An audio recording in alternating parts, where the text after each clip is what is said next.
ಪರಸ್ಪರ ತಪಸ್ಸಂಪತ್ಫಲಾಯತ ಪರಸ್ಪರೌ ಪ್ರಪಂಚಮಾತಾ ಪಿತರೌ ಪ್ರಾಂಚೌ ಜಾಯಾಪತೀಸ್ತುಮಃ. ಅಪ್ಪಯ್ಯ ದೀಕ್ಷಿತರ ಕುವಲಯಾನಂದ ಗ್ರಂಥದ ವ್ಯಾಖ್ಯಾನಮಾಲೆಯ ಮುಂದಿನ ಒಂದು ಉಪಾಖ್ಯಾನ. ಈ ಹಿಂದೆ ಪೂರ್ಣೋಪಮ ಅಲಂಕಾರದ ವಿವರವನ್ನು ಗಮನಿಸಿಯಾಗಿತ್ತು.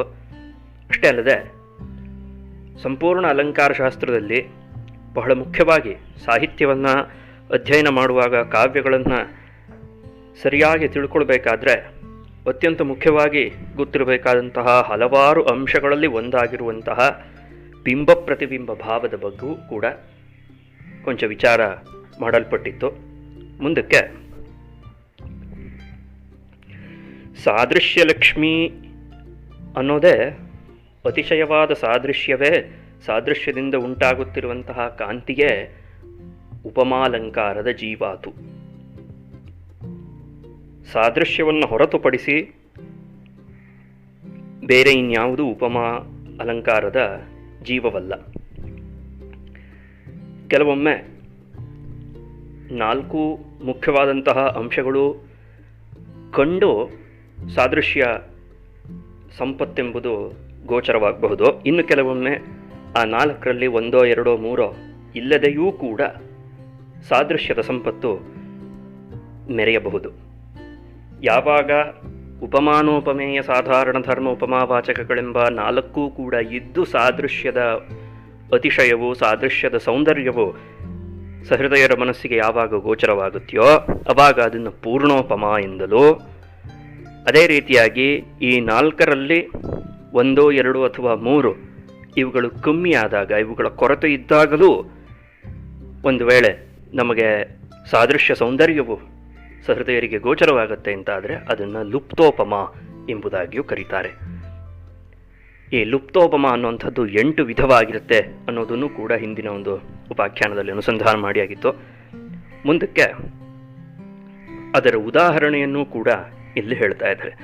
ತಡಿದ್ಗೌರಿ ಇಂದುತುಲ್ಯಾಸ್ಯ ಕರ್ಪೂರಂತಿ ಸ್ಮರವಧೂಯಂತಿ ಕಾಕತಾಲೀಯಂ ಅವಿತರ್ಕಿತ ಸಂಭವಂ ಎಂಬುದಾಗಿ 6 ಉದಾಹರಣೆಗಳು 8 ಪ್ರಭೇದಗಳಿಗೆ. ಕಾಕತಾಲೀಯಂ ಎಂಬುದು 2 ವಿಷಯಗಳಿಗೂ ಅನ್ವಯವಾಗುವಂತಹ ಒಂದು ಉದಾಹರಣೆಯಾಗಿದೆ. ಒಂದೊಂದಾಗಿ ಈ ಉದಾಹರಣೆಗಳನ್ನು ಗಮನಿಸಿದಾಗ ಲುಪ್ತೋಪಮ ಎಂಬಂತಹ ಒಂದು ಉಪಮಾ ಅಲಂಕಾರದಲ್ಲಿ ಯಾವ ಯಾವ ಅಂಶಗಳ ಲೋಪವಾದಾಗಲೂ ಸಾದೃಶ್ಯ ಸೌಂದರ್ಯಕ್ಕೆ ಧಕ್ಕೆ ಬರೋಲ್ಲ ಅನ್ನೋದು ಸುಲಭವಾಗಿ ಅರ್ಥವಾಗುತ್ತೆ ಅನ್ನೋದನ್ನು ನೋಡಬಹುದು. ಇಲ್ಲಿ ಲೋಪ ಅಂದಾಗ ಕಣ್ಮರೆ ಆಗೋದು ಅನ್ನೋದಾಗ 2 ಪ್ರಕಾರ ಇದೆ ಕಣ್ಮರೆ ಆಗುವಂಥದ್ದು. ಒಂದು ಐಚ್ಛಿಕವಾದದ್ದು. ಐಚ್ಛಿಕ ಅಂತಂದರೆ ಕವಿಯಿಂದ ಉದ್ದೇಶಪೂರ್ವಕವಾಗಿ ಮಾಡಿರುವಂಥದ್ದು. ಮತ್ತೊಂದು ಶಾಸ್ತ್ರಕೃತ ಅಂತ ಕರೀತಾರೆ. ಐಚ್ಛಿಕ ಮತ್ತು ಶಾಸ್ತ್ರಕೃತ ಅಂತ 2 ವಿಧವಾದಂತಹ ಲೋಪದ ಪ್ರಕಾರಗಳಿರುತ್ತೆ. ಶಾಸ್ತ್ರಕೃತ ಅಂತಂದರೆ ವ್ಯಾಕರಣದ ಸೂತ್ರಾದಿಗಳಿಂದ ಉಂಟಾಗಿರುವಂಥದ್ದು ಅಂತ ಲೆಕ್ಕ. ಅಂದರೆ ಸಹಜವಾಗಿಯೇ ಶಬ್ದಗಳ ನಿರ್ಮಾಣವಾಗಬೇಕಿದ್ರೆ ಕೆಲವೊಂದಷ್ಟು ಅಂಶಗಳು ಕಣ್ಮರೆಯಲ್ಲಿದ್ದು ಪ್ರಕಟವಾಗುತ್ತೆ ಅನ್ನೋ ಅಭಿಪ್ರಾಯ. ಇನ್ನು ಕೆಲವೊಮ್ಮೆ ಅದು ಹೊರಗಡೆ ವ್ಯಕ್ತವಾಗಿ ಪ್ರಕಟವಾಗೋಕ್ಕೆ ಬೇಕಾದಂತಹ ಎಲ್ಲ ಸಿದ್ಧತೆಗಳಿದ್ದರೂ ಕೂಡ, ಆ ಸೌಲಭ್ಯವಿದ್ದರೂ ಕೂಡ, ಆ ಸಾಮರ್ಥ್ಯವಿದ್ದರೂ ಕೂಡ ಪದಗಳಲ್ಲಿ ವಕ್ತೃವಿನ ಇಚ್ಛೆಗೆ ತಕ್ಕಂತೆ, ಕವಿಯ ಇಚ್ಛೆಗೆ ತಕ್ಕಂತೆ ಅದನ್ನು ಕಣ್ಮರೆ ಮಾಡೋದಕ್ಕೂ ಕೂಡ ಬರುತ್ತೆ ಅನ್ನೋದು ಅಭಿಪ್ರಾಯ. ಅದರಲ್ಲಿ ಮೊದಲನೇ ಉದಾಹರಣೆ, ತತ್ರ ಉಪಮಾನ ಲೋಪರಹಿತಾ 4 ಭೇದಾ. ಉಪಮಾನದ ಲೋಪವಾಗದೆ ಇರುವಂತಹ 4 ಪ್ರಭೇದಗಳು. ಮೊಟ್ಟ ಮೊದಲನೆಯ 4 ಭೇದಗಳು ವಾಚಕಲುಪ್ತ, ಧರ್ಮಲುಪ್ತ, ಧರ್ಮವಾಚಕಲುಪ್ತ, ವಾಚಕೋಪಮೇಯ ಲುಪ್ತ ಎಂಬಂತಹ 4 ಪ್ರಭೇದಗಳಲ್ಲಿ ಉಪಮಾನಕ್ಕೆ ಲೋಪ ಇಲ್ಲ.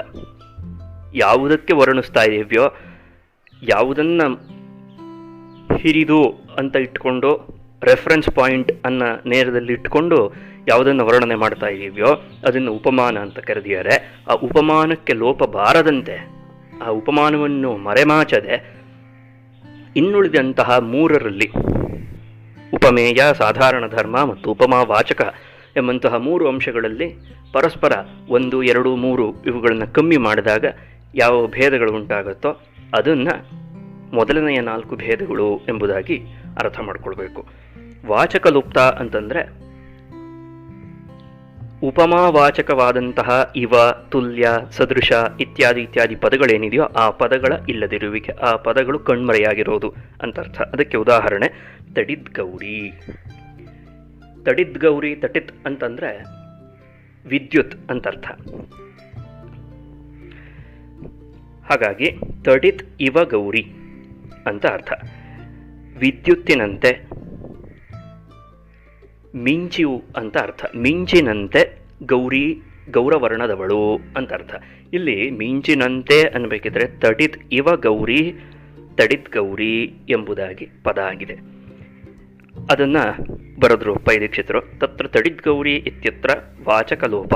ಅಲ್ಲಿ ವಾಚಕ ಲೋಪವಾಗಿದೆ. ಹೇಗೆ? ತಡಿದಿವ ಗೌರಿ ಇತ್ಯರ್ಥೆ ತಟಿತ್ ಇವ ಗೌರಿ, ಮಿಂಚಿನಂತೆ ಬೆಳ್ಳಗಿರುವುದು ಅನ್ನೋ ಅರ್ಥದಲ್ಲಿ ಉಪಮಾನಾನಿ ಸಾಮಾನ್ಯ ವಚನೈಹಿ ಎಂಬಂತಹ ಪಾಣಿನೀಯ ಸೂತ್ರದಿಂದ ಇಲ್ಲಿ ಒಂದು ಸಮಾಸವಾಗಿದೆ.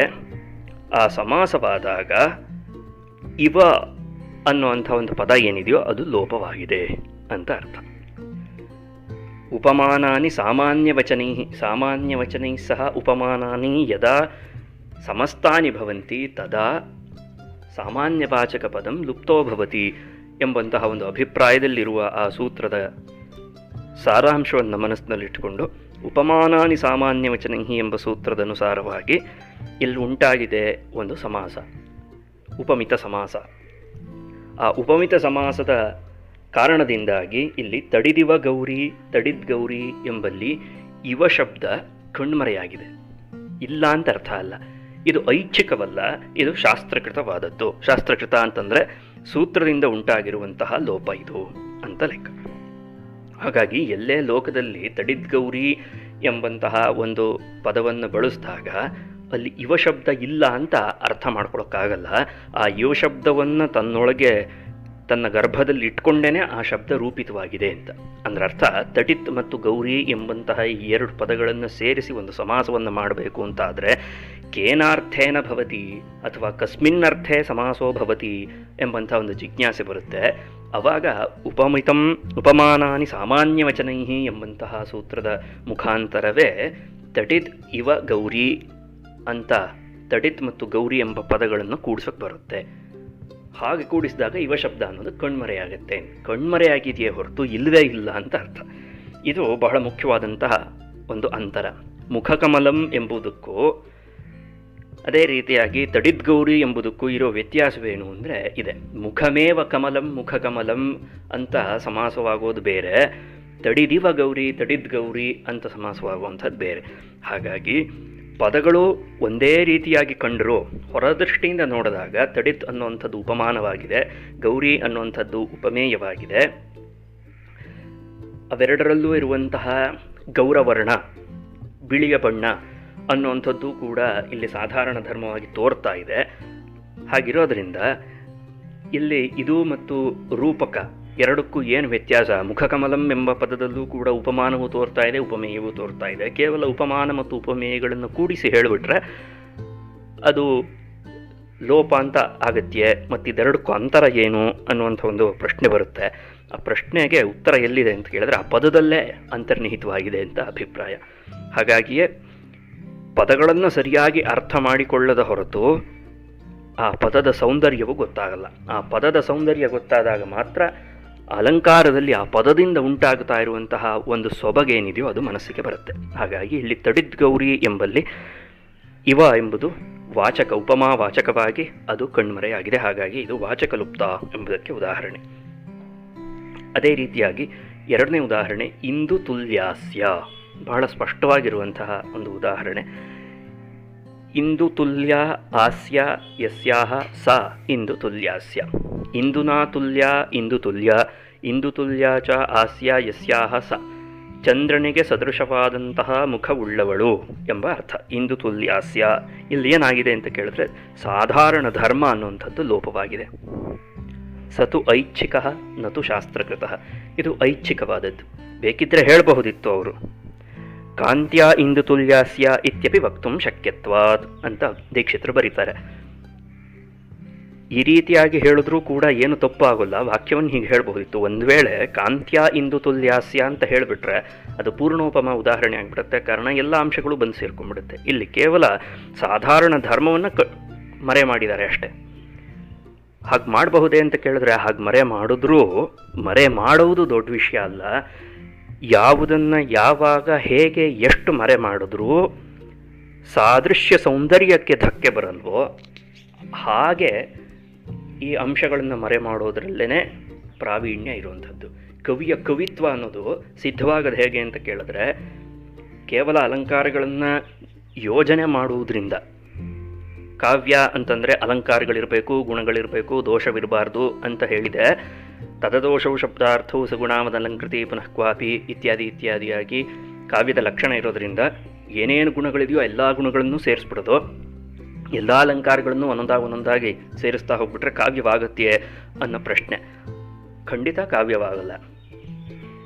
ಯಾವುದೋ ಒಂದು ಅಡುಗೆ ಪದಾರ್ಥವನ್ನು ಸಾರು ಮಾಡಬೇಕು, ತಿಳಿ ಸಾರು ಮಾಡಬೇಕು ಅನ್ನುವಂಥ ಒಂದು ಪ್ರಕರಣವನ್ನು ವಿವರಣೆ ಕೊಡೋ ಸಂದರ್ಭದಲ್ಲಿ ಆಯ್ತೆ ಬೇಳೆ ಹಾಕಬೇಕು, ಬೆಲ್ಲ ಹಾಕಬೇಕು, ಹುಣಸೆಹಣ್ಣು ಹಾಕಬೇಕು, ಮೆಣಸಿನ ಪುಡಿ ಹಾಕಬೇಕು, ಇದೆಲ್ಲ ಇದ್ದರೆ ಸಾರು ಅಂತ ಲಕ್ಷಣ ಹೇಳಿದ ಮಾತ್ರಕ್ಕೆ ಎಲ್ಲದನ್ನೂ ಸಮ ಪ್ರಮಾಣದಲ್ಲಿ ಹಾಕಬೇಕು ಅಂತಲೂ ಅರ್ಥವಲ್ಲ. ಹಾಗೆಯೇ ಎಲ್ಲದನ್ನು ಒಂದಕ್ಕೊಂದು ಜಾಸ್ತಿ ಮಾಡ್ಕೊಳ್ತಾ ಹೋಗಿ ಪ್ರಮಾಣದಲ್ಲಿ ಹಾಕಬೇಕು ಅಂತಲೂ ಅರ್ಥವಲ್ಲ. ಅದರ ಪ್ರಮಾಣವನ್ನು ಸಿದ್ಧ ಮಾಡೋದು ಹೇಗೆ, ಅದರಲ್ಲಿ ಒಂದು ಪಾಕ ಉಂಟಾಗಬೇಕು. ಅದಕ್ಕೆ ಅನುಭವಸ್ಥರ ಹತ್ರ ಹೋಗಿ ಕೇಳಿದಾಗ ತಿಳಿ ಸಾರು ಹೇಗೆ ಮಾಡಬೇಕು ಅಂದರೆ ನೋಡಪ್ಪ ರುಚಿ ಬರೋ ಹಾಗೆ ಮಾಡಬೇಕು ಅನ್ನೋದೇ ಅನುಭವಸ್ಥರ ಪಾಕಶಾಸ್ತ್ರ ಪ್ರವೀಣರ ಮಾತಾಗಿರುತ್ತೆ. ರುಚಿ ಬರೋ ಹಾಗೆ ಆ ರುಚಿ ಎಲ್ಲಿಂದ ಬರುತ್ತೆ ಅಂದರೆ ಅದು ಹೇಳೋಕ್ಕಾಗೋಲ್ಲ, ಅದು ಪಾಕದಿಂದ ಬರುತ್ತೆ. ಮಾಡಿ ಮಾಡಿ ಮಾಡಿ ಅಭ್ಯಾಸ ಆದರೆ ಬರುತ್ತೆ. ಹೇಗೋ ಅಡುಗೆಯ ವಿಷಯದಲ್ಲಿ ಹೇಗೋ ಅದೇ ರೀತಿಯಾಗಿ ಶಾಸ್ತ್ರದ ವಿಷಯದಲ್ಲೂ ಹಾಗೆ, ಕಾವ್ಯದ ವಿಷಯದಲ್ಲೂ ಹಾಗೆ. ಜನ್ಮದಲ್ಲಿ ಅಡುಗೆ ಮನೆ ಕಡೆಗೆ ಹೋಗದೇ ಇರುವಂಥ ವ್ಯಕ್ತಿಗೆ ಅಡುಗೆ ಮಾಡೋದೇನು ಮಹಾ ಅಂತ ಅನಿಸೋ ಹಾಗೆ ಎಂದೂ ಕಾವ್ಯವನ್ನು ರಚನೆ ಮಾಡದೇ ಇರುವಂಥ ವ್ಯಕ್ತಿಗೂ ಕಾವ್ಯ ರಚನೆ ಮಾಡೋದೇನು ಮಹಾ ಅಂತ ಅನಿಸುತ್ತೆ. ಕೇವಲ ಮಾಡಿದ ಅಡುಗೆಯನ್ನು ತಿಂದು ತೇಗೋದನ್ನು ಮಾತ್ರ ಅಭ್ಯಾಸ ಮಾಡಿಕೊಂಡವನಿಗೆ ಹೇಗೆ ಅಡುಗೆ ಮಾಡೋದ್ರ ಬಗ್ಗೆ, ಪಾಕದ ಮರ್ಮಗಳ ಬಗ್ಗೆ ಎಷ್ಟು ಪರಿಚಯ ಇರುತ್ತೋ ಅಷ್ಟೇ ಪರಿಚಯ ಕೇವಲ ಕಾವ್ಯವನ್ನು ಓದಿ ತಿಳ್ಕೊಂಡವನಿಗೂ ಅಷ್ಟೇ ಪರಿಚಯ ಇರುತ್ತೆ. ಆದರೆ ಅದೇ ಒಬ್ಬ ವ್ಯಕ್ತಿ ಅಡುಗೆಯನ್ನು ಮಾಡೋದನ್ನೂ ಬಲ್ಲವನಾಗಿದ್ದು ಯಾವ ಯಾವ ಪದಾರ್ಥದ ಯಾವ ಯಾವ ಧರ್ಮ ಎಷ್ಟೆಷ್ಟು ಪ್ರಮಾಣದಲ್ಲಿ ಹಾಕಿದಾಗ ಯಾವ್ಯಾವ ರೀತಿಯಾದಂತಹ ಪರಿಣಾಮವನ್ನು ಕೊಡುತ್ತೆ ದೇಹಕ್ಕೆ, ಬುದ್ಧಿಗೆ, ಮನಸ್ಸಿಗೆ, ಆತ್ಮಕ್ಕೆ ಎಂಬಂತಹ ಮರ್ಮಗಳನ್ನೆಲ್ಲ ಅರಿತು ಒಂದು ವೇಳೆ ಅಡುಗೆ ಮಾಡೋದನ್ನು ಕಲಿತ್ಕೊಂಡಿದ್ದು ಆ ರೀತಿಯಾಗಿ ಅಡುಗೆಯನ್ನು ಮಾಡಲೂ ಬಲ್ಲ. ಹಾಗೆ ಮಾಡಿದ ಅಡುಗೆಯನ್ನು ತಿಂದು ಆಸ್ವಾದನೆಯೂ ಮಾಡಬಲ್ಲ. ಆ ಪದಾರ್ಥ, ಆಹಾರ ಪದಾರ್ಥ ಯಾವ ಯಾವ ಮೂಲಕ್ಕೆ ಮುಟ್ಟಬೇಕೋ ಅಲ್ಲಿವರೆಗೂ ಆಹಾರ ಪದಾರ್ಥವನ್ನು ತೊಗೊಂಡು ಹೋಗೋದು ಮರ್ಮವನ್ನು ಯಾರು ಬಲ್ಲನೋ ಅವನನ್ನು ನಾವು ಹೇಗೆ ಪಾಕಶಾಸ್ತ್ರದಲ್ಲಿ ಗೌರವಿಸ್ತೇವೆಯೋ ಅದೇ ರೀತಿಯಾಗಿ ಕಾವ್ಯವನ್ನು ನಿರ್ಮಾಣ ಮಾಡೋಕ್ಕೂ ಬರಬೇಕು, ಕಾವ್ಯವನ್ನು ಅನುಸಂಧಾನ ಮಾಡೋಕ್ಕೂ ಬರಬೇಕು. ಕಾವ್ಯದಲ್ಲಿ ಯಾವ್ಯಾವ ರಸಗಳು ಹೇಗೆ ಹೇಗೆ ವ್ಯಕ್ತವಾಗುತ್ತೆ, ಗುಣ ಎಷ್ಟು ಗುಣಗಳನ್ನು ಒಂದು ಪದ್ಯದಲ್ಲಿಟ್ಟರೆ ಅದರಲ್ಲಿ ಯಾವ ರೀತಿಯಾದ ಸೌಂದರ್ಯ ಬರುತ್ತೆ ಎಂಬಂತಹ ಕೂಲಂಕಷವಾದಂತಹ ತಿಳುವಳಿಕೆ ಇದ್ದವನು ಮಾತ್ರ ಸಹೃದಯ ಅಂತ ಅನ್ನಿಸ್ಕೊಳ್ತಾನೆ. ಹಾಗಾದಾಗ ಮಾತ್ರ ಆ ಕವಿ ಸಂವಾದ ಏರ್ಪಡುತ್ತೆ ಸಹೃದಯನಲ್ಲಿ. ಎಲ್ಲಿಯವರೆಗೂ ಕವಿ ಸಂವಾದ, ಕವಿ ಹೃದಯ ಜೊತೆ ಸಂವಾದ ಅನ್ನೋದು ಸಹೃದಯನಿಗೆ ಉಂಟಾಗಲ್ವೋ ಅಲ್ಲಿವರೆಗೂ ಸಹೃದಯನಾಗಲ್ಲ. ಇದೆಲ್ಲ ಸಾಹಿತ್ಯಶಾಸ್ತ್ರದ ಮೂಲಭೂತವಾದಂತಹ ವಿಷಯಗಳು. ಹಾಗಿರೋದ್ರಿಂದ ಹಂತ ಹಂತದಲ್ಲೂ ಕೂಡ ಸಾಹಿತ್ಯಶಾಸ್ತ್ರದ ಮರ್ಮಭೂತವಾದಂತಹ, ಮೂಲಭೂತವಾದಂತಹ, ಜೀವಾತವಾದಂತಹ, ಬೆನ್ನುಮೂಳೆಗೆ ಸದೃಶವಾದಂತಹ ಈ ರೀತಿಯಾದ ವಿಚಾರಗಳನ್ನು ಪದೇ ಪದೇ ಹೆಜ್ಜೆ ಹೆಜ್ಜೆಯಲ್ಲೂ ಜ್ಞಾಪಿಸ್ಕೊಳ್ತಾ ನಾವು ಅನುಸಂಧಾನ ಮಾಡಬೇಕಾಗತ್ತೆ. ಇಲ್ಲದೆ ಹೋದರೆ ಕೇವಲ ಇದನ್ನು ಲೋಪ ಮಾಡಿಬಿಡೋದ್ರಿಂದ ಆಗತ್ತೆ ಅಂತ ಕೇಳಿದ್ರೆ ಕೇವಲ ಇದನ್ನ ಹಿಂಗೆ ಮಾಡಿಬಿಡೋದ್ರಿಂದ ಆಗಲ್ಲ. ಆ ರೀತಿಯಾಗಿ ಸೌಂದರ್ಯಕ್ಕೆ ಧಕ್ಕೆ ಬಾರದಂತೆ ಯಾವುದನ್ನು ಲೋಪ ಮಾಡಬಹುದು ಅನ್ನೋದು ಒಂದು ವಿವೇಕಕ್ಕೋಸ್ಕರ ಇಲ್ಲಿ ಹೇಳ್ತಾ ಇದ್ದಾರೆ. ಹಾಗಾಗಿ ಇಂದು ತುಲ್ಯಾಸ್ಯ ಎಂಬಲ್ಲಿ ಇಚ್ಛಾಕೃತವಾದಂತಹ, ಕವಿಯ ಇಚ್ಛೆಯಿಂದ ಮಾಡಲ್ಪಟ್ಟಿರುವಂತಹ ಒಂದು ಧರ್ಮ ಲೋಪ. ಧರ್ಮಲೋಪ ಅಂತಂದರೆ ಸಾಧಾರಣ ಧರ್ಮನ ಕಣ್ಮರೆ ಮಾಡೋ ಹಾಗೆ ಮಾಡಿದ್ದಾನೆ ಅಂತ. ಮುಂದಕ್ಕೆ ಕರ್ಪೂರಂತಿ ಅನ್ನೋಲ್ಲಿ ಧರ್ಮ ಮತ್ತು ವಾಚಕ, ಸಾಧಾರಣ ಧರ್ಮವೂ ಇಲ್ಲ, ಹಾಗೆ ಉಪಮಾ ವಾಚಕವೂ ಇಲ್ಲ. ಹೇಗೆ? ಕರ್ಪೂರಂತಿ ಅನ್ನೋದು ಒಂದು ಸಮಸ್ತ ಪದ. ಹೇಗಾಗಿದೆ ಕರ್ಪೂರಂತಿ ಅನ್ನೋ ಪದ ಅಂತ ಕೇಳಿದ್ರೆ, ಕರ್ಪೂರಮಿವ ಆಚರಂತಿ ಎಂಬ ಅರ್ಥದಲ್ಲಿ ಕರ್ಪೂರಮಿವ ಆಚರಂತಿ ಇತ್ಯರ್ಥೆ ವಿಹಿತಸ್ಯ ಕರ್ಪೂರವತ್ ಆನಂದಾತ್ಮಕ ಆಚಾರಾರ್ಥಕಸ್ಯ ಕ್ವಿಪಃ ಇವ ಶಬ್ದೇನ ಸಹ ಲೋಪಾತ್. ಇಲ್ಲಿ ಒಂದು ಕ್ವಿಪ್ ಪ್ರತ್ಯಯ ಇದೆ. ಆ ಕ್ವಿಪ್ ಪ್ರತ್ಯಯ ಏನನ್ನು ಹೇಳ್ತಾ ಇದೆ, ಯಾವ ಅರ್ಥದಲ್ಲಿದೆ ಅದು ಅಂತ ಕೇಳಿದ್ರೆ, ಕರ್ಪೂರವತ್ ಕರ್ಪೂರದಂತೆ ಆನಂದಾತ್ಮಕ ಆಚಾರಾರ್ಥಕಸ್ಯ ಆಹ್ಲಾದವನ್ನು ಆನಂದವನ್ನು ಉಂಟು ಮಾಡುವಂತಹ ಒಂದು ಸ್ವಭಾವ, ಒಂದು ನಡವಳಿಕೆ, ಈ ಅರ್ಥದಲ್ಲಿ ಕ್ವಿಪ್ ಪ್ರತ್ಯಯ ಬಂದಿದೆ ಇಲ್ಲಿ. ಕರ್ಪೂರಮಿವ ಆಚರಂತಿ ಇತಿ ಕರ್ಪೂರಂತಿ ಅಂತ ಆಗುತ್ತೆ. ಕರ್ಪೂರದಂತೆ ಯಾರು ತನ್ನ ನಡವಳಿಕೆಯನ್ನು ಇಟ್ಕೊಂಡಿದ್ದಾಳೋ ಆಕೆ ಅಂತ. ಕರ್ಪೂರದಂತೆ ನಡವಳಿಕೆ ಇಟ್ಕೊಳ್ಳೋದು ಅಂದ್ರೇನು? ಸುಟ್ಟು ಭಸ್ಮವಾಗಿ ಹೋಗೋದು ಅಂತ ಅರ್ಥವೇ ಅಂತ ಕೇಳಿದ್ರೆ ಹಾಗಲ್ಲ. ಕರ್ಪೂರದಿಂದ ಹೇಗೆ ಒಂದು ಆಸ್ವಾದನೆ, ಒಂದು ಆನಂದ ಅನ್ನುವಂಥದ್ದು, ಏನೋ ಒಂದು ಸಂತೋಷ, ಮುದ ಅನ್ನೋದು ಹೇಗೆ ಉಂಟಾಗುತ್ತೆಯೋ ಅದೇ ರೀತಿಯಾಗಿ ಈಕೆಯ ಸ್ವಭಾವದಲ್ಲೂ ಈಕೆಯ ಜೊತೆ ವ್ಯವಹಾರ ಮಾಡಿದಾಗಲೂ ಆ ಒಂದು ಸೌಂದರ್ಯ, ಒಂದು ಸಂತೋಷ, ನೆಮ್ಮದಿ, ಹಿತ ಇವೆಲ್ಲ ಉಂಟಾಗತ್ತೆ ಅನ್ನೋ ಅರ್ಥದಲ್ಲಿ ಕ್ವಿಪ್ ಪ್ರತ್ಯಯ ಬಂದಿದೆ. ಈ ಸಾಧಾರಣ ಧರ್ಮ ಏನಿದೆ, ಯಾವುದು ಇಲ್ಲಿ ಸಾಧಾರಣ ಧರ್ಮ ಅಂತ ಕೇಳಿದ್ರೆ ಆನಂದಾತ್ಮಕ ಆಚಾರ, ಆನಂದವನ್ನೀಯುವ ನಡವಳಿಕೆ ಇದೇ ಸಾಧಾರಣ ಧರ್ಮ. ಈ ಸಾಧಾರಣ ಧರ್ಮವೂ ಮರೆಯಾಗಿದೆ. ಅದೇ ರೀತಿಯಾಗಿ ಕರ್ಪೂರಂ ಇವ, ಕರ್ಪೂರದಂತೆ ಅನ್ಬೇಕಿದ್ರೆ ಅಂತೆ ಅನ್ನುವಂಥ ಒಂದು ಉಪಮಾ ವಾಚಕವೇನಿದೆಯೋ ಅದು ಕೂಡ ಕಣ್ಮರೆಯಾಗಿದೆ. ಹಾಗಾಗಿ ಕರ್ಪೂರಂತಿ ಮಮ ದೃಶೋ ಕರ್ಪೂರಂತಿ, ನನ್ನ ಕಣ್ಣುಗಳಿಗೆ ಕರ್ಪೂರದಂತೆ ಈಕೆ ಕಾಣಿಸ್ತಾ ಇದ್ದಾಳೆ ಅಂತ ಐತೆ. ಇದರ ಸರಿಯಾದ ಮರ್ಮವನ್ನು ಅರಿಯದೆ, ಇದರ ತಿಳುವಳಿಕೆ ಇಲ್ಲದೆ ಸುಮ್ಮನೆ ಕಂಡು ಹೆಣ್ಣು ಮಕ್ಕಳಿಗೆಲ್ಲ ಕರ್ಪೂರಂತಿ ಅಂತ ಹೇಳಿಬಿಟ್ಟಿರೋ ಮಾತ್ರದಿಂದ ಕವಿಗಳಾಗೋಲ್ಲ ಅನ್ನೋದು ಕೂಡ ಗೊತ್ತಾಗತ್ತೆ. ಮಾತು ಬಹಳ ಪ್ರಬಲವಾದಂತಹ ಒಂದು ಸಾಧನ. ಅದನ್ನು ಒಬ್ಬ ವ್ಯಕ್ತಿಯನ್ನು ಪರಬ್ರಹ್ಮದವರೆಗೂ ಉನ್ನಯನ ಮಾಡೋದಕ್ಕೆ ಬೇಕಾದ ಸಾಮರ್ಥ್ಯ ಇದೆ. ಆದರೆ ಅದನ್ನು ಸರಿಯಾಗಿ ಬಳಕೆ ಮಾಡೋಕ್ಕೆ ಬರದೇ ಹೋದರೆ ಅದು ನಮ್ಮನ್ನು ಪಾತಾಳಕ್ಕೂ ಕರ್ಕೊಂಡು ಹೋಗುತ್ತೆ. ಹಾಗಿರೋದ್ರಿಂದ ಮಾತಿನ ಬಗ್ಗೆ ಶಾಸ್ತ್ರಗಳೆಲ್ಲ ತುಂಬ ಸೂಕ್ಷ್ಮವಾದಂಥ ಒಂದು ವಿಚಾರವನ್ನು ಮಂಡಿಸಿವೆ. ಕಾರಣ, ಒಂದು ಮಾತು ಸರಿಯಾಗಿ ಆಡ್ಬಿಟ್ರೆ ಅದು ಸ್ವರ್ಗದವರೆಗೂ ನಮ್ಮನ್ನು ಕರ್ಕೊಂಡು ಹೋಗ್ಬೋದು. ಅದೇ ಒಂದು ಮಾತು ತಪ್ಪಾಡ್ಬಿಟ್ರೆ ನಾವು ಇದ್ದ ಜಾಗದಲ್ಲೇ ನಮ್ಮ ಕಥೆಯನ್ನು ಮುಗಿಸ್ಬಿಡ್ಬಹುದು. ಹಾಗಿರೋದ್ರಿಂದ ಆ ಪದದ ಮರ್ಮವನ್ನರಿತು ಆಡುವ ಪ್ರತಿಯೊಂದು ಶಬ್ದವೂ ಕೂಡ ಅರ್ಥಸಹಿತವಾಗಿ, ಅರ್ಥಪೂರ್ಣವಾಗಿ, ಮಾರ್ಮಿಕವಾಗಿ ಇರಬೇಕು ಅನ್ನೋಂಥದ್ದು ಅಭಿಪ್ರಾಯ. ಹಾಗಾಗಿ ಮಮ ದೃಶೋಹ ಕರ್ಪೂರಂತಿ, ನನ್ನ ಕಣ್ಣುಗಳಿಗೆ ಕರ್ಪೂರದಂತೆ ಈಕೆ ಇದ್ದಾಳೆ ಅನ್ನೋ ಅರ್ಥದಲ್ಲಿ ಕರ್ಪೂರಂತಿ ಅನ್ನೋ ಶಬ್ದ ಇಲ್ಲಿ ಸಾಧಾರಣ ಧರ್ಮ, ಆನಂದವನ್ನೀಯುವ ಸ್ವಭಾವ ಅಥವಾ ಸನ್ನಡತೆ, ನಡವಳಿಕೆ ಅನ್ನುವಂತಹ ಒಂದು ಸಾಧಾರಣ ಧರ್ಮವೂ ಲೋಪವಾಗಿದೆ. ಅದೇ ರೀತಿಯಾಗಿ ಇವ ಎಂಬಂತಹ ವಾಚಕವೂ ಲೋಪವಾಗಿದೆ. ಹಾಗಾಗಿ ಇದು ಧರ್ಮವಾಚಕ ಲುಪ್ತ ಎಂಬುದಕ್ಕೆ ಉದಾಹರಣೆ. ಇಲ್ಲಿ ಧರ್ಮಲೋಪ ಅನ್ನುವಂಥದ್ದು ಮಾತ್ರ ಐಚ್ಛಿಕವಾದದ್ದು. ಆದರೆ ಈ ಇವ ಅನ್ನುವಂಥದ್ದು, ಉಪಮಾವಾಚಕವಾದಂತಹ ಇವ ಅನ್ನುವಂಥದ್ದು ಏನು ಲೋಪವಾಗಿದೆಯೋ ಅದು ಶಾಸ್ತ್ರಕೃತವಾದದ್ದು. ಅದನ್ನು ದೀಕ್ಷಿತರು ಸೂಕ್ಷ್ಮವಾಗಿ ಗಮನಿಸಿ ಅದನ್ನು ಬರೀತಾರೆ. ಅತ್ರ ಧರ್ಮಲೋಪ ಐಚ್ಛಿಕ. ಯಾಕೆ ಐಚ್ಛಿಕ ಅಂತ ಕರಿತಾ ಇದ್ವಿ ಅಂತ ಕೇಳಿದ್ರೆ, ನಯನಯೋ ಆನಂದಾತ್ಮಕತೆಯ ಕರ್ಪೂರಂತಿ ಇತಿ ತದುಪಾದಾನಸ್ಯಾಪಿ ಸಂಭವಾತ್. ಇದನ್ನು ಹೇಗೆ ಹೇಳ್ಬಹುದು ಅಂತ ಕೇಳಿದ್ರೆ, ನಯನಯೋ ಆನಂದಾತ್ಮಕತೆಯ ಕರ್ಪೂರಂತಿ ಎಂಬುದಾಗಿಯೂ ಹೇಳಕ್ಕೆ ಬರುತ್ತೆ. ಕಣ್ಣುಗಳಿಗೆ ಏನೋ ಒಂದು ಸಂತೋಷವನ್ನು ಕೊಡುವಂತೆ ಕರ್ಪೂರಂತಿ ಅಂತಲೂ ಕೂಡ ಹೇಳಕ್ಕೆ ಬರುತ್ತೆ. ಹಾಗಿರೋದ್ರಿಂದ ಇದು ಐಚ್ಛಿಕ. ಇಲ್ಲ, ಆ ರೀತಿಯಾಗಿ ಹೇಳದೇ ಇರೋದ್ರಿಂದ ಇದು ಐಚ್ಛಿಕ ಅಂತ ಹೇಳ್ತಾ ಇದ್ದಾರೆ. ಆದರೆ ವಾಚಕ ಲೋಪ ಅನ್ನುವಂಥದ್ದು ಶಾಸ್ತ್ರಕೃತವಾದದ್ದು. ಕರ್ಪೂರಮಿವ ಆಚರಂತಿ, ಕರ್ಪೂರಂತಿ ಎಂಬಲ್ಲಿ ಅದು ಶಾಸ್ತ್ರಕೃತವಾದಂತಹ ಲೋಪ ಎಂಬುದಾಗಿ ಅರ್ಥ.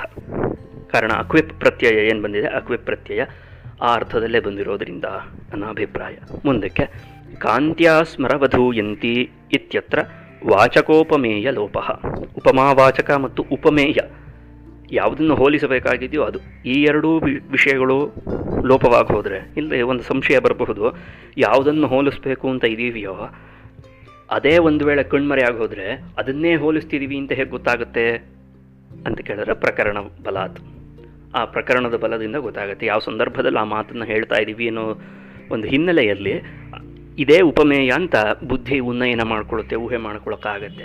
ಬಹಳ ದೊಡ್ಡ ವಿಷಯ ಅಲ್ಲ ಅದು. ಹಾಗಾಗಿ ಅಲ್ಲಿ ಹೇಳಲಿಲ್ಲ ಅಂದ ಮಾತ್ರಕ್ಕೆ ಅದಿಲ್ಲ ಅಂತ ಅರ್ಥ ಅಲ್ಲ. ಅದಕ್ಕೋಸ್ಕರವೇ ಲೋಪ ಅನ್ನುವಂಥ ಪದವನ್ನು ಇಲ್ಲಿ ಬಳಸಿರುವಂಥದ್ದು, ಅಭಾವ ಅನ್ನೋ ಪದವನ್ನು ಬಳಸಿಲ್ಲ. ಅಭಾವ ಅಂದರೆ ಅದರ ಅಸ್ತಿತ್ವವೇ ಇಲ್ಲ ಅಂತ, ಲೋಪ ಅಂದರೆ ಇದೇ, ಕಣ್ಮರೆಯಾಗಿದೆ ಅನ್ನೋ ಅರ್ಥದಲ್ಲಿ. ಮುಂದಕ್ಕೆ ಅತ್ರ ಕಾಂತ್ಯ ಇತಿ ವಿಶೇಷಣ ಸಾಮರ್ಥ್ಯಾತ್ ಸ್ವಾತ್ಮಾನಂ, ಇಲ್ಲಿ ಕಾಂತ್ಯ ಎಂಬಂತಹ ಒಂದು ಸಾಧಾರಣ ಧರ್ಮವನ್ನು ಹೇಳಿರೋದ್ರಿಂದ ವಿಶೇಷಣ ಸಾಮರ್ಥ್ಯದಿಂದ ತನ್ನನ್ನು ತಾನು ಕಾಮವಧೂಮಿವ ಆಚರಂತಿ. ಕಾಮವಧೂ ಅಂತಂದರೆ ಮನ್ಮಥನ ಹೆಂಡತಿ, ರತಿ ಅಂತ ಅರ್ಥ. ಸ್ಮರವಧೂ ಅಂದರೆ ಸ್ಮರ ಅಂದರೆ ಮನ್ಮಥ, ಸ್ಮರಸ್ಯ ವಧೂ ಸ್ಮರವಧೂ, ರತಿಯಂತೆ ತನ್ನನ್ನು ತಾನು ನಡ್ಕೊಳ್ತಾ ಇದ್ದಾಳೆ ಅಂತ. ಅಂದರೆ ಆಕೆಯ ನಡವಳಿಕೆ ರತಿಯಂತೆ ಇದೆ, ಅಷ್ಟು ಸುಂದರವಾಗಿದೆ ಅನ್ನೋ ಅರ್ಥದಲ್ಲಿ.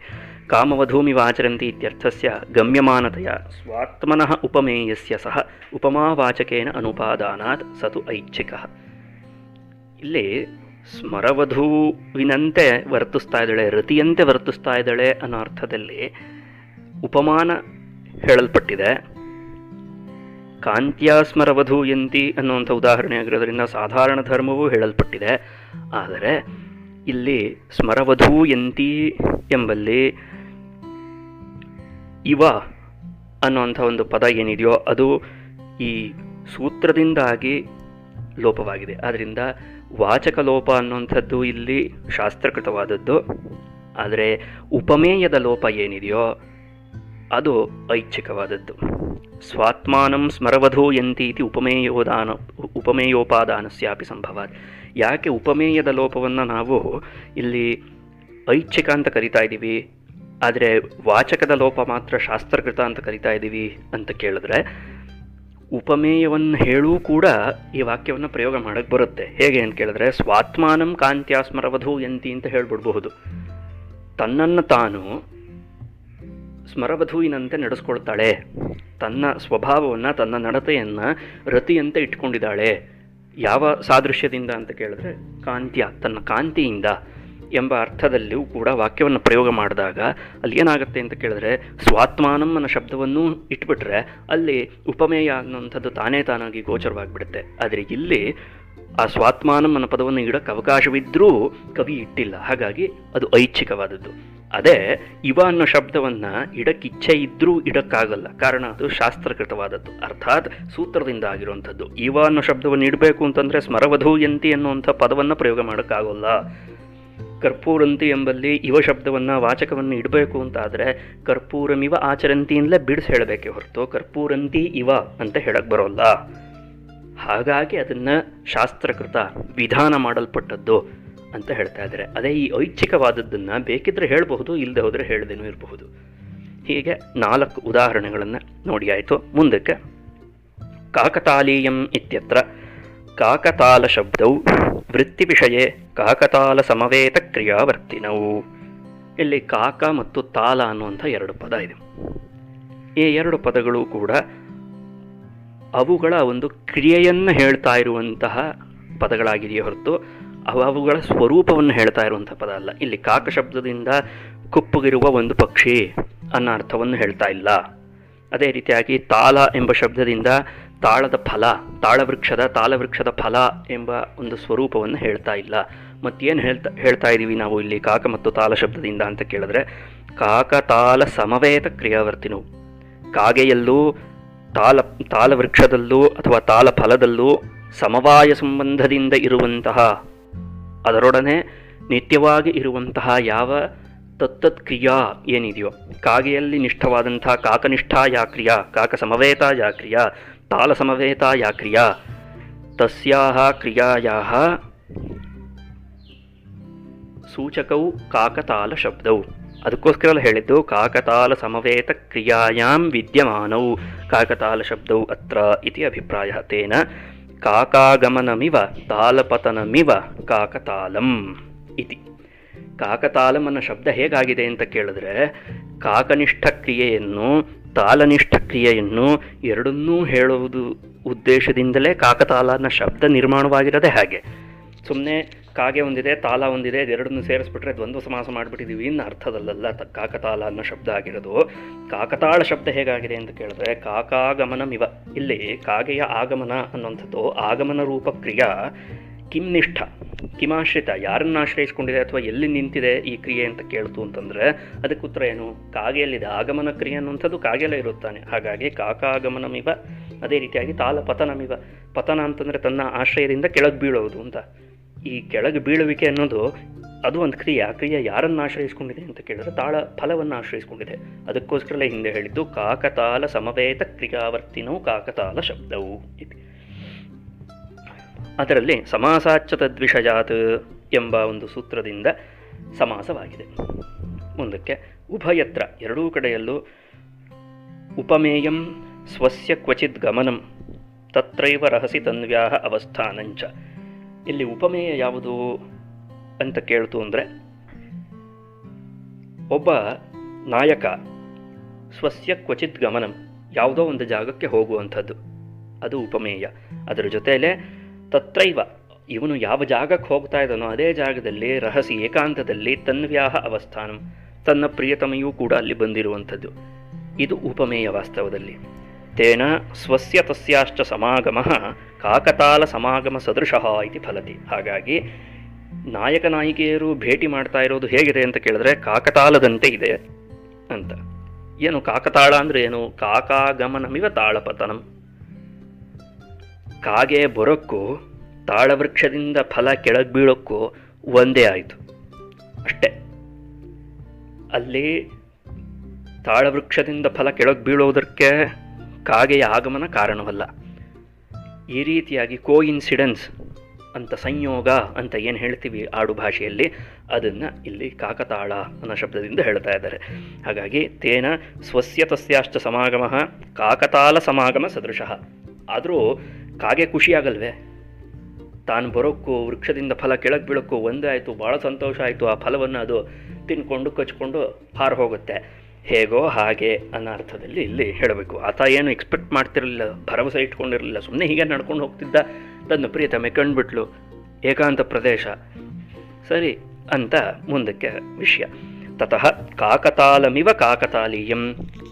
ಹಾಗೆ ಹೇಗೆ ಈ ಸಂಪೂರ್ಣ ಪ್ರಕರಣದಲ್ಲಿ ಕಾಗೆ ಮತ್ತು ತಾಲ ಫಲ ಇವೆರಡರ ನಡುವೆ ಒಂದು ಸಂಬಂಧವೇ ಏರ್ಪಟ್ಟಿದೆಯೋ, ಕಾಗೆ ಬರೋದಕ್ಕೂ ತಾಲ ವೃಕ್ಷದಿಂದ ಫಲ ಕೆಳಗೆ ಬೀಳೋದಕ್ಕೂ ಒಂದೇ ಆಗಿದ್ದು, ಆ ಫಲವನ್ನು ಸ್ವೀಕರಿಸಿ ಅದನ್ನು ಉಪಭೋಗಿಸಿ ಕಾಗೆ ಹಾರಿ ಹೋಗಿದ್ದು, ಇದೆಲ್ಲವೂ ಕೂಡ ಹೇಗೆ ಕಾಕತಾಲದಲ್ಲಿ ನಡೀತಾ ಇದೆಯೋ ಅದೇ ರೀತಿಯಾಗಿ ಎಲ್ಲಿ ನಡೆಯುತ್ತೋ ಕಾಕತಾಲಮಿವ ಕಾಕತಾಲೀಯಂ. ಕಾಕತಾಳದಂತೆ, ಅದೇ ಕ್ರಿಯೆಯಂತೆ, ಅದನ್ನೇ ಪ್ರತಿಬಿಂಬಿಸುವಂತೆ ಮತ್ತೊಂದು ಕ್ರಿಯೆ ಎಲ್ಲಿ ನಡೆಯುತ್ತೋ ಆ ಕ್ರಿಯೆಯನ್ನು ಕೂಡ ನಾವು ಕಾಕತಾಳೀಯ ಅಂತ ಕರಿಬಹುದು. ಇತಿ ದ್ವಿತೀಯಸ್ಮಿನ್ ನಿವಾರ್ಥೆ. ಇಲ್ಲಿ ಇದರಂತೆ ಅದು ಅಂತ ಹೇಳೋ ಅರ್ಥದಲ್ಲಿ ಕಾಕತಾಲಮಿವ ಕಾಕತಾಲೀಯಂ ಅನ್ನೋಲ್ಲಿ ಸಮಾಸಾಚ್ಚ ತದ್ವಿಷಯಾತ್ ಅನ್ನೋ ಸೂತ್ರದಿಂದ ಇವೇ ಪ್ರತಿಕೃತವು ಇತಿ ಅಧಿಕಾರಸ್ಥೇನ ಛಪ್ ಪ್ರತ್ಯಯ. ಇಲ್ಲಿ ಛಪ್ ಪ್ರತ್ಯಯ ಬಂದು ಅದಕ್ಕೆ ಈ ಆದೇಶ ಬಂದು ಕಾಕತಾಲೀಯ ಅಂತ ಪದವಾಗಿದೆ ಅಂತ ಹೇಳಿದ್ರು. ಈಗ ಮುಂದಕ್ಕೆ ಸ್ಪಷ್ಟತೆಯನ್ನು ಅವರೇ ಬರೀತಾರೆ. ತಥಾಚ ಪತನದಲಿತಂ ತಾಲಫಲಂ ಯಥಾ ಕಾಕೇನೋಪಭುಕ್ತಂ. ಕೆಳಗೆ ಬಿದ್ದಂತಹ ಫಲವನ್ನು ಹೇಗೆ ಕಾಗೆಯು ಉಪಭೋಗ ಮಾಡಿತು, ಹೇಗೆ ತಿಂತೋ, ಏವಂ ಬೃಹೋದರ್ಶನ ಕ್ಷುಭಿತ ಹೃದಯ ತನ್ವಿ ಸ್ವೇನ ಉಪಭುಕ್ತ ಇತಿ ತದರ್ಥ. ಇದೇ ರೀತಿಯಾಗಿ ರಹಸ್ಯದಲ್ಲಿ ಕಂಡಂತಹ ತನ್ನ ನಾಯಿಕೆಯನ್ನು ಈತನೂ ಕೂಡ ಭೋಗಿಸಿದ ಅಂತರ್ಥ. ಇಲ್ಲಿ ಕಾಕಾಗಮನ ಮತ್ತು ತಾಲಪತನ ಸಮಾಗಮ ರೂಪವಾದಂತಹ ಕಾಕಕೃತ ತಾಲಫಲ ಉಪಭೋಗ ರೂಪವಾದಂತಹ ಉಪಮಾನ ಇಲ್ಲ. ಉಪಮಾನಸ್ಯ ಅನುಪಾದಾನಾತ್ ಪ್ರತ್ಯಯಾರ್ಥೋಪಮಾಯಾಮ್ ಉಪಮಾನಲೋಪ ಅನ್ನೋದಕ್ಕೂ ಕಾಕತಾಲೀಯಂ ಅನ್ನುವಂಥದ್ದೇ ಉದಾಹರಣೆ. ಹೇಗೆ ಉಪಮಾನವು ಲೋಪವಾಗಿದೆ ಅನ್ನೋದಕ್ಕೆ ಅದೇ ಉದಾಹರಣೆ. ಅದೇ ರೀತಿಯಾಗಿ ಸಮಾಸಾರ್ಥದಲ್ಲಿ ಇಲ್ಲಿ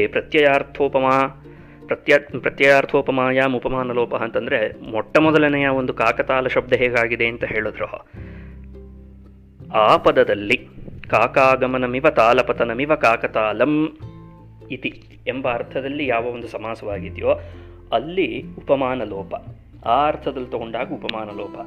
ಇನ್ನೊಂದು ಸಮಾಸವಾಯ್ತಲ್ಲ ಕಾಕತಾಲಮಿವ ಕಾಕತಾಲೀಯಂ ಅಂತಾಯ್ತಲ್ಲ, ಅಲ್ಲಿ ವಾಚಕ ಮತ್ತು ಉಪಮಾನ ಎರಡರೂ ಲೋಪವೂ ಆಗಿದೆ. ಹೀಗೆ ಉಪಮಾನ ಲೋಪ ಮತ್ತು ವಾಚಕೋಪಮಾನ ಲೋಪ ಇದೆರಡನ್ನೂ ಕೂಡ ಒಂದೇ ಉದಾಹರಣೆಯಿಂದ ಹೇಳಿದ್ರು. ಉಪಮಾನ ಲುಪ್ತ ಅನ್ನೋಂಥದ್ದು 5ನೇ ಪ್ರಭೇದ, ವಾಚಕೋಪಮಾನ ಲುಪ್ತ ಅನ್ನೋದು 6ನೇ ಪ್ರಭೇದ. ಮುಂದಕ್ಕೆ ಈ ಎಲ್ಲ ಲೋಪವೂ ಕೂಡ ಛಪ್ರತ್ಯಯವನ್ನು ಹೇಳ್ತಾ ಇರುವಂತಹ ಸೂತ್ರದಿಂದ ಆಗಿರೋದ್ರಿಂದ ಅವಿತರ್ಕಿತ ಸಂಭವಂ ಇತಿ ಸಾಧಾರಣ ಧರ್ಮಸ್ಯ ಅನುಪಾದಾನೆ ಪ್ರತ್ಯಯಾರ್ಥೋಪಮಾಯಾಂ ಧರ್ಮೋಪಮಾನ ಲೋಪ. ಮೊಟ್ಟ ಮೊದಲನೆಯ ಒಂದು ಕಾಕತಾಲಮನ ಪದದಲ್ಲಿ ಅವಿತರ್ಕಿತ ಸಂಭವಂ ಎಂಬಂತಹ ಸಾಧಾರಣ ಧರ್ಮವನ್ನು ನಾವು ಸ್ವೀಕರಿಸದೇ ಇದ್ದ ಪಕ್ಷ, ಇದು ಯಾವುದೂ ಯೋಚನೆ ಮಾಡಿರಲಿಲ್ಲ, ಹಾಗೆಯೇ ನಡೆದೋಯ್ತು ಅನ್ನುವಂಥ ಒಂದು ಪದವನ್ನು ನಾವು ಹಾಕದೇ ಇದ್ದ ಪಕ್ಷ ಅದೇ ಸಾಧಾರಣ ಧರ್ಮ. ಆವಾಗೇನಾಗುತ್ತೆ, ಉಪಮಾನವಂತೂ ಲೋಪ ಆಗೇ ಇದೆ, ಉಪಮಾನ ಜೊತೆ ಸಾಧಾರಣ ಧರ್ಮದ ಲೋಪವೂ ಕೂಡ ನಾವು ಸ್ವೀಕರಿಸಬಹುದು. ಹಾಗಾದಾಗ ಅದನ್ನು ಧರ್ಮೋಪಮಾನ ಲುಪ್ತ ಅಂತ 7ನೆಯ ಪ್ರಭೇದ ಅಂತ ಅರ್ಥ ಮಾಡ್ಕೊಳ್ಬೇಕು. ಅದೇ ರೀತಿಯಾಗಿ ಸಮಾಸಾರ್ಥೋಪಮಾಯ, ಸಮಾಸಾರ್ಥದಲ್ಲಿ ಇರುವಂತಹ ಉಪಮಾ ಏನಿದೆಯೋ ಅದನ್ನು ಧರ್ಮೋಪಮಾನ ಅಂದರೆ ಕಾಕತಾಲೀಯಂ ಅನ್ನೋ ಒಂದೇ ಒಂದು ಪದದಲ್ಲಿ ಯಾವುದ್ಯಾವುದರ ಲೋಪ ಇದೆ ಅಂತ ಕೇಳಿದರೆ ಸಾಧಾರಣ ಧರ್ಮದ ಲೋಪವೂ ಇದೆ, ಉಪಮಾನದ ಲೋಪವೂ ಇದೆ, ಉಪಮಾ ವಾಚಕದ ಲೋಪವೂ ಇದೆ ಎಂಬುದಾಗಿ 8 ಪ್ರಭೇದಗಳನ್ನು ಈ ರೀತಿಯಾಗಿ ವಿವರಣೆಯನ್ನು ಕೊಟ್ಟಿದ್ದಾರೆ ಅಂತ ಅರ್ಥ. ಅಂದರೆ ಅರ್ಥ ಏನು, ಉಪಮಾನ ಲೋಪ ಅನ್ಬೇಕಿದ್ರೆ ಕಾಕತಾಲೀಯಂ ಅವಿತರ್ಕಿತ ಸಂಭವಂ ಅಂತ ಅರ್ಥ ಮಾಡ್ಕೊಳ್ಬೇಕು. ಅವಿತರ್ಕಿತ ಸಂಭವಂ ಕಾಕತಾಲೀಯಂ ಅಂದಾಗ ಸಾಧಾರಣ ಧರ್ಮದ ಉಪಾದಾನವಿದೆ, ಆದರೆ ಅಲ್ಲಿ ಉಪಮಾನದ ಲೋಪ ಇದೆ. ಮುಂದಕ್ಕೆ ಕಾಕತಾಲೀಯಂ ಅವಿತರ್ಕಿತ ಸಂಭವಂ ಅನ್ನಲ್ಲಿ ಸಮಾಸಾರ್ಥದಲ್ಲಿ ಮಾಡಿರುವಂತಹ ಉಪಮಾ ಅಂತ ಇಟ್ಕೊಂಡು ಉಪಮಾ ವಾಚಕದ ಲೋಪವೂ ಇದೆ, ಉಪಮಾನದ ಲೋಪವೂ ಇದೆ, ಸಾಧಾರಣ ಧರ್ಮ ಇದ್ದೇ ಇದೆ. ಈಗ ಅವಿತರ್ಕಿತ ಸಂಭವಂ ಅನ್ನೋ ಪದವನ್ನೇ ಕೈ ಬಿಟ್ಬಿಟ್ರೆ ಆಗೇನಾಗುತ್ತೆ, ಸಾಧಾರಣ ಧರ್ಮದ ಲೋಪ ಇದೆ, ಆದರೆ ನಾವು ತಗೊಳ್ತಾ ಇರೋದು ಕಾಕತಾಲಂ ಅನ್ನೋ ಪದವನ್ನು ತಗೊಳ್ತಾ ಇದ್ದೀವಿ. ಹಾಗಿರೋದ್ರಿಂದ ಅಲ್ಲಿ ಉಪಮಾನದ ಲೋಪ ಇದೆ, ಅದನ್ನು ಧರ್ಮೋಪಮಾನ ಲೋಪ ಅಂತ ಅರ್ಥ ಮಾಡ್ಕೋಬೇಕು. ಈ ಅವಿತರ್ಕಿತ ಸಂಭವಂ ಅನ್ನೋದನ್ನು ಬಿಟ್ಟು ಕೇವಲ ಶುದ್ಧವಾದಂತಹ ಕಟ್ಟಕಡೆಯ ಪದ ಏನಿದೆಯೋ ಕಾಕತಾಳೀಯಂ ಅದನ್ನು ತಗೊಂಡಾಗ ಅದರಲ್ಲಿ ಸಾಧಾರಣ ಧರ್ಮದ ಲೋಪವೂ ಇದೆ, ಉಪಮಾ ವಾಚಕದ ಲೋಪವೂ ಇದೆ, ಅದೇ ರೀತಿಯಾಗಿ ಉಪಮಾನದ ಲೋಪವೂ ಇದೆ. ಹೀಗೆ 3 ಲೋಪವೂ ಇರೋದರಿಂದ ಧರ್ಮೋಪಮಾನ ವಾಚಕ ಲುಪ್ತ ಎಂಬಂತಹ 8ನೇ ಪ್ರಭೇದವು ಸಿದ್ಧವಾಗುತ್ತೆ. ಹೀಗೆ ಒಟ್ಟು 8 ಲುಪ್ತೋಪಮಾ ಪ್ರಭೇದಗಳನ್ನು ವಿವರಣೆ ಕೊಟ್ಟು ಏತೇಷಾಂ ಉದಾಹರಣಾಂತರಾಣಿ ವಿಸ್ತಾರ ಭಯಾನ್ನ ಲಿಖ್ಯಂತೆ ಅಂತ ಹೇಳಿದ್ರು. ಅತ್ಯಂತ ವಿಸ್ತಾರವಾಗಿಬಿಟ್ರೆ, ತುಂಬ ಜಾಸ್ತಿ ಆಗಿ ಹೋಗ್ಬಿಟ್ರೆ ಅರ್ಥವಾಗಲ್ಲ, ಅದಕ್ಕೋಸ್ಕರ ಇದನ್ನು ಬರೀತಾ ಇಲ್ಲ ಇಲ್ಲಿಗೆ ಅಂತ ಹೇಳಿ ಅಪ್ಪಯ್ಯ ದೀಕ್ಷಿತರು ಉಪಮಾಲಂಕಾರದ ಒಂದು ಪ್ರಕರಣವನ್ನು ಅಂತ್ಯಗೊಳಿಸ್ತಾರೆ. ಇಲ್ಲಿ ಈ ಲುಪ್ತೋಪಮಾ ಅನ್ನುವಂಥದ್ದು ಶಾಸ್ತ್ರದಲ್ಲಿ ಬಹಳ ವಿಸ್ತಾರವಾಗಿದೆ, ಉಪಮಾ ಪ್ರಕರಣವೇ ಬಹಳ ದೊಡ್ಡದು. ಹಾಗಿರೋದ್ರಿಂದ ಕೇವಲ ಉಪಮಾ ಅಂದರೆ ಏನು ಅಂತ ಅರ್ಥ ಮಾಡಿಸೋದಷ್ಟೇ ಕುವಲಯಾನಂದದ ಉದ್ದೇಶವೇ ಹೊರತು ಇದರ ಆಳದಲ್ಲಿರುವಂತಹ ಶಾಸ್ತ್ರಾರ್ಥಗಳೇನಿದೆಯೋ, ಕಾರಣ ಸಾದೃಶ್ಯ ಅನ್ನೋದು ಪದಾರ್ಥವೇ, ಪದಾರ್ಥಾಂತರವೇ ಇತ್ಯಾದಿಯಾಗಿ ಅನೇಕ ಶಾಸ್ತ್ರಗಳಲ್ಲಿ ಚರ್ಚೆ ನಡೆಯುತ್ತೆ. ಅದೆಲ್ಲವನ್ನೂ ಕೂಡ ಗಮನ ಇಟ್ಕೊಳ್ಬೇಕು. ಸಾದೃಶ್ಯಂ ಪದಾರ್ಥಾಂತರಂ ಅಂತ ಪೂರ್ವಪಕ್ಷ ಹೇಳಿದ್ರೆ, ಸಾದೃಶ್ಯಂನ ಪದಾರ್ಥಾಂತರಂ ಅಂತ ನೈಯಾಯಿಕರು ಅದನ್ನು ವಿರೋಧ ಮಾಡ್ತಾರೆ. ಈ ವಿಚಾರಗಳು, ಈ ಶಾಸ್ತ್ರಾರ್ಥಗಳೆಲ್ಲ ತಿಳಿಯದೆ ಸುಮ್ಮನೆ ಉಪಮಾ ಯತ್ರ ಸಾದೃಶ್ಯ ಲಕ್ಷ್ಮೀರು ಲಸತಿದ್ವಯೋಹೋ ಅನ್ನೋ ಒಂದು ವಾಕ್ಯವನ್ನು ತಿಳ್ಕೊಂಬಿಟ್ಟು ನಮಗೂ ಗೊತ್ತು ಉಪಮಾ ಎಲ್ಲಿ ಸಾದೃಶ್ಯದ ಸೌಂದರ್ಯ ಹೇಳೋದಕ್ಕೆ ಚೆನ್ನಾಗಿರತ್ತೆಯೇ ಹೊರತದು ಅದರ ಆಳ ಅಗಲಗಳ ಪರಿಚಯ ಇರೋಲ್ಲ. ಹಾಗಾಗಿ ಸಾದೃಶ್ಯ ಅಂದರೆ ಏನು, ಶಾಸ್ತ್ರದಲ್ಲಿ ಸಾದೃಶ್ಯವನ್ನು ಹೇಗೆ ಗಮನಿಸಿದ್ದಾರೆ, ಹೇಗೆ ಪ್ರತಿಪಾದನೆ ಮಾಡಿದ್ದಾರೆ ಇತ್ಯಾದಿಯಾಗದನ್ನೆಲ್ಲ ತಿಳ್ಕೊಂಡಾಗ ಆನಂತರದಲ್ಲಿ ಸಾಹಿತ್ಯಶಾಸ್ತ್ರದ ದೃಷ್ಟಿಕೋನವೇನೋ, ಸಾದೃಶ್ಯ ಅನ್ನುವಂಥದ್ದು ಒಂದು ಪದಾರ್ಥವೇ ಅಥವಾ ಪದಾರ್ಥವಲ್ಲವೇ, ಮತ್ತು ಇನ್ನೂ ಅನೇಕ ಸಾಹಿತ್ಯಶಾಸ್ತ್ರದ ಪ್ರೌಢ ಗ್ರಂಥಗಳಲ್ಲಿ, ಪ್ರಬಂಧಗಳಲ್ಲಿ ಸಾದೃಶ್ಯದ ವಿಚಾರವಾಗಿ ಏನೇನು ಅಂಶಗಳು ಬಂದಿದೆ, ಸಾಧರ್ಮ್ಯಕ್ಕೂ ಸಾದೃಶ್ಯಕ್ಕೂ ಏನಾದರೂ ಅಂತರವಿದೆಯೇ, ಎರಡೂ ಒಂದೇ ಅನ್ನುವಂಥ ವಿಚಾರವನ್ನು ಕೂಡ ಗಮನಿಸಬೇಕು. ಅಷ್ಟೇ ಅಲ್ಲದೆ ಕಾವ್ಯಪ್ರಕಾಶದಲ್ಲಿ ಮಮ್ಮಟ ಉಪಮಾಲಂಕಾರದ ಲಕ್ಷಣವನ್ನು ಏನು ಹೇಳಿದ್ದಾನೆ, ಸಾಧರ್ಮ್ಯಂ ಉಪಮಾ ಅಂತ ಹೇಳಿದ್ದಾನೆ. ಅವನು ಯಾಕೆ ಸಾಧರ್ಮ್ಯ ಅಂತ ಹೇಳ್ದ, ದೀಕ್ಷಿತರು ಸಾದೃಶ್ಯ ಅಂತ ಹೇಳ್ತಾ ಇದ್ದಾರಲ್ಲ. ಇದೆಲ್ಲವೂ ಕೂಡ ಈ ವಿಚಾರ ಎಷ್ಟು ಆಳವಾಗಿದೆ, ಎಷ್ಟು ಜಾಸ್ತಿ ಇದೆ, ಇನ್ನೂ ಹೆಚ್ಚಿದೆ ತಿಳ್ಕೊಳ್ಬೇಕಾಗಿರೋದು ಅಂತ ಸೂಚಿಸೋದಕ್ಕೋಸ್ಕರವಾಗಿ ಮಾತ್ರ ಹೇಳ್ತಾ ಇರುವಂಥದ್ದು. ನಾವು ಕೇವಲ ಕುವಲಯಾನಂದ ಗ್ರಂಥದ ಅನುಸಂಧಾನಕ್ಕೋಸ್ಕರವಾಗಿ ಸೀಮಿತವಾಗಿ ಇಟ್ಕೊಂಡಿರೋದ್ರಿಂದ ಕುವಲಯಾನಂದ ಗ್ರಂಥದಲ್ಲಿ ದೀಕ್ಷಿತರು ಒಂದು ಪರಿಚಯವನ್ನು ಕೊಡೋದಕ್ಕೋಸ್ಕರವಾಗಿ ಎಷ್ಟು ಅಂಶಗಳನ್ನು ಹೇಳಿದಾರೋ ಅಷ್ಟು ಅಂಶವನ್ನು ಮಾತ್ರ ಇಲ್ಲಿ ಜ್ಞಾಪಿಸ್ಕೊಳ್ಳುವಂಥದ್ದು ನಮ್ಮ ಉದ್ದೇಶವಾಗಿದೆ. ಹಾಗಾಗಿ ಉಪಮಾಲಂಕಾರ, ಅದರಲ್ಲೂ ಪೂರ್ಣೋಪಮಾ ಮತ್ತು 8 ವಿಧವಾದಂತಹ ಲುಪ್ತೋಪಮಾಲಂಕಾರಗಳು ಇದಷ್ಟನ್ನು ಕೂಡ ಈ ಉಪಾಖ್ಯಾನದಲ್ಲಿ ವಿಚಾರ ಮಾಡಲಾಗಿದೆ. ಮುಂದಕ್ಕೆ ಅನನ್ವಯ ಅಲಂಕಾರ ಅನ್ನೋದರ ಒಂದು ಪ್ರಕರಣ ಆರಂಭ ಆಗುತ್ತೆ. ಅದನ್ನು ಮುಂದಿನ ಉಪಾಖ್ಯಾನದಲ್ಲಿ ಗಮನಿಸೋಣ. ಧನ್ಯವಾದಗಳು.